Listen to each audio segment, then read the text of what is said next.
Everybody talks about emotional eating, about going to the food when emotions become uncomfortable or overwhelming. But I ask, maybe, not maybe, there is another direction. There is also not just what we are feeling that sends us to the food, but what we are eating that sends us to different emotional states and different moods. Hello, everyone. My name is Zippy. I'm a registered nurse and certified food addiction counselor. And welcome to Zippy Live, my weekly vlog, live on Facebook and now live on Instagram. Woohoo! Thank you. Shout out to Sarah Cordner and her academy for helping me with all the techie and how to get live on Instagram. So if you're happy about this, you can send me a like, even if you're watching the recording.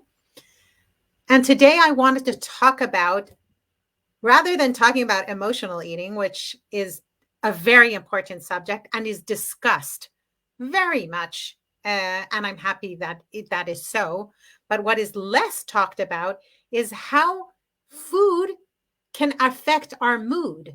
We talk so much about how our mood can affect our eating, but we don't talk enough about how what we are eating, how we are eating, when we are eating can affect how we are feeling. I want to explain this with a story of my own. When I was a young mother with 3 small children, and I would scream at them. I would have screaming fits at them. And I was not proud of it at all. I'm not proud of it till today. But I hoped and prayed that the warmth and love that I gave them in between these screaming fits would make up for the damage that I knew I was doing them, and I just couldn't control it. I thought, that's the way I am. That's the way my mother was, and that's it. It's like something that they're going to have to deal with, and me too. And then I went off sugar and flour, and I did that to lose weight. And when I stopped eating sugar and flour, this is close to 25 years ago, a few months went by, and all of a sudden I realized I hadn't screamed at my kids in the longest time, that it had been like months since I had flown off the handle in front of them. And suddenly it really hit home how much sugar changes my mood, how much sugar changes the way I feel. Hi, Leah. Thank you for joining me on my live. It's so good to see you. So if you can relate, maybe give a like or send a comment, because I've heard this over and over again. I have a client now who is thin. Okay. She doesn't need to lose weight at all. As a matter of fact, she could probably gain weight. She came to me because she is severely addicted to sugar. She was eating sugar like there's no tomorrow, and it was harming her health already. But once she got off the sugar, it didn't take very long, 2-3 weeks. And she's already sending me messages how she's feeling so much more balanced and how her emotional state is so much better. The science is showing that this is really so. First of all, it is known that sugar acts in the brain, in the reward center, and activates the dopamine circuitry, just like other addictive substances like alcohol, nicotine, drugs. So, when we see a smoker who is in a stressful situation light up a cigarette, do we call them emotional smokers? Or do we say, that person is addicted to cigarettes? So obviously nicotine changes their state, their being, their emotional state.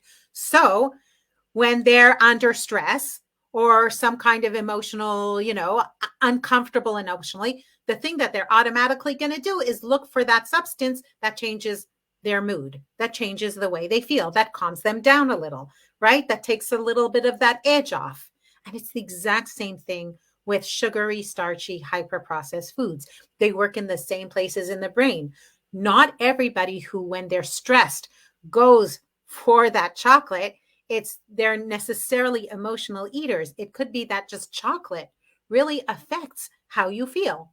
Chocolate has that characteristic of alleviating pain. Did you guys know? I mean, here in Israel, and the Jewish people usually will use wine for the bris for babies when they have a circumcision. But from what I understand, in hospitals in the US, for example, when they do circumcisions for non-Jewish babies in the hospital, they use what's called sweetie, a very concentrated sugar liquid, because sugar actually causes what a chemical called endorphins, right? It causes our natural painkillers to come out more, to be expressed more.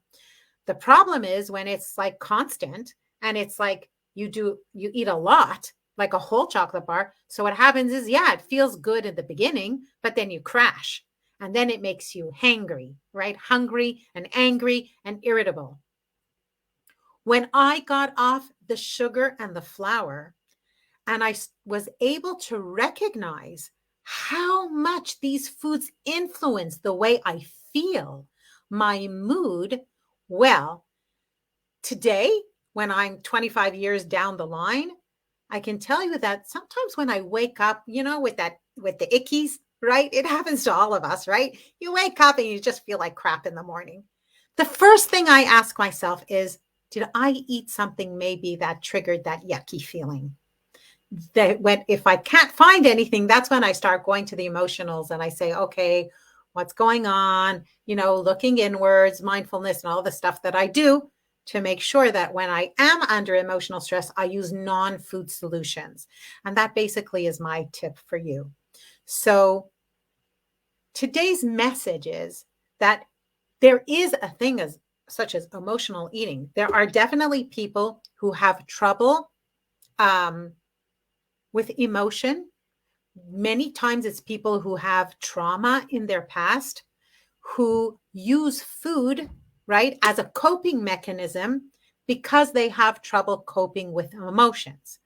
But there are some people who go to the food when they're under emotional stress the same way a smoker will go and light up that cigarette, because those foods, those sugary, starchy, hyper-processed foods change the way we feel. They change our mood. And just like any artificial substance that you're using to change the way you feel, it doesn't really work for the long term.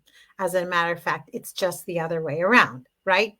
It harms much more than it helps. So my tip for you for today, my suggestion for you is, it's very, very important to develop non-food coping mechanisms, non-food solutions when you're feeling that emotional pressure. Call a friend, journal, go for a walk, pray, meditate, use mindfulness, use support, do what you got to go get a massage, watch a movie, read a book, listen to an inspiring podcast, or watch an inspiring video on YouTube or on the internet, or read your favorite inspiring book. It's very important to develop that, because then what happens is you feel like going to the food, but that really is only a temporary feeling, and it goes away if you don't act on it. And if you use non-food solutions, because what happens sometimes, I'll have clients who will say to me, I was under a lot of stress, but I didn't go to the sugary, starchy, hyper-processed foods, didn't go to the SSH, right? I had an apple, or I had a date with some nuts, or I had a bowl of salad. But if you're using a bowl of salad because of the emotions you're going through, eventually it's going to turn into a cookie or a chocolate or whatever it is, the foods that, you have that trigger you. So I definitely, it's very, very important to develop skills that are non-food related to help cope with the regular emotions that regular people go through as a part of life. And it's especially important now because with this pandemic and people being at home a lot, kids, and quarantines and problems with school, and it make all the stress with jobs because nobody, people are sick a lot, and am I going to get sick and what have you. It's now more important than ever because the exact foods that we tend to go to help alleviate our moods, right, to change our moods, those are exactly the foods that cause inflammation. And those are the foods that can cause that can raise the risk of complications from viral diseases. So we want to go to healthy mechanisms for coping with emotions. This is my message to you. If you have some great ideas how to cope with stress that is non-food related, you can share them in the comments below, please. And if you like this video, if you think it's important, you know of a friend or a loved one that maybe needs to hear this message, please like it and share it. Subscribe to my YouTube channel if you're watching it there. And in my link tree, this is on Instagram as well. So in my link tree, there is a link that you can sign up to my newsletter. It's in the description in the Facebook and YouTube videos where you can sign up to my newsletter, and then you will get the recording of the weekly live every single week to your inbox. So Bariatric Dreams, I don't know what your name is, but please let me know. Thank you for commenting. I'm a podcast junkie. Helps me keep my head in the game. Absolutely. I can tell you sometimes when I wake up in the middle of the night with like anxiety, then those thoughts running through your head, I'll like look up, how to calm anxious thoughts running through your head in the middle of the night. And boom, up comes this I read, you listen to podcasts, I read, boom, up comes this like really great article on 12 things you can do to alleviate anxiety. I use that a lot and it's really, really effective. So I hear you, girl. Okay, guys. So that's my live for today. Have a wonderful day and a great evening. And I will see you next week and Tuesday at 4:30 for the weekly Zippy Live. Bye-bye.